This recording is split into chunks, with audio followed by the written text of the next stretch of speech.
Born the son of a slave, Daniel Robitaille, a renowned artist, fell in love with and impregnated his subject, Caroline. When her father found out, he hired a lynch mob to beat Daniel, slice off his right hand, and cover him in honey, giving him his titular name, Candyman. He was then stung to death by bees.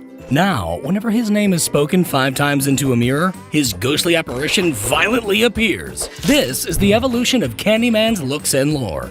Animated. In the first film, Candyman sports a white dress shirt, matching neck scarf, checkered pants, and his signature bulky trench coat with fuzzy brown collar and cuffs. Where his right hand used to be now sits a nailed-in hook, and that same arm appears strangely long. He has the power of levitation, can exude bees from his various orifices, and also has a Dracula-like trance power. He's called on by grad student Helen Lyle, who may or may not be his past lover reincarnated, but nonetheless, he proceeds to hypnotize her and kill her associates. Eventually, he kidnaps a baby to lure Helen in hopes that she'll join him in legend, but she instead stabs him with a fiery stake, which explodes him into bees, allowing Helen to save the baby, although she too succumbs to the fire. But she, like Candyman, can now also appear as an apparition, with a burned head, red lips, a white hospital gown, and she's holding Candyman's hook, essentially making her the Candy Woman. In Candyman Farewell to the Flesh, Candyman's dress shirt and scarf are now blue, his pants darker, his trench coat is less bulky with an added shoulder covering, and the collar and cuffs are no longer puffy.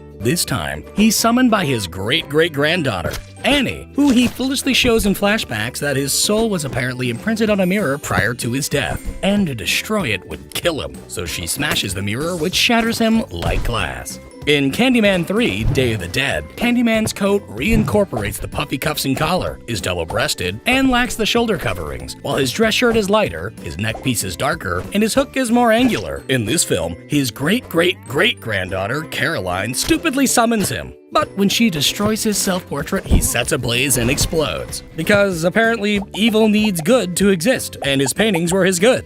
Or whatever. This makes no sense, so moving on. Ignoring all the previous sequel's events, the latest film introduces a new Candyman, Sherman Fields. He wears a yellow trench coat with a puffy white lapel, beige pants, and he has a prosthetic split-hook hand. Sherman, when alive, gave out candy to local children, but he was falsely accused of adding razor blades to the candy, and then beaten to death by the police. Now, when undead, he appears battered and has a more classic-looking hook. In this film, Anthony McCoy, the baby from the first film, now an artist himself, becomes obsessed with Candyman's history and summons him. But after being stung by a bee, a honeycomb-like rash crawls off his body, his right eye appears cloudy, and he becomes nearly catatonic, allowing a Candyman believer to chop off his hand and replace it with a hook. This Anthony Candyman wears an artist jumpsuit and a plaid trench coat. After he's wrongfully shot down by the police, his girlfriend summons him the usual way, and the now undead Anthony takes revenge on the racist cops, turning him into a more superhero-like Candyman for the black community. Notably, his reflection sometimes appears as other unseen Candymen, and he can also shapeshift into Daniel Robitaille.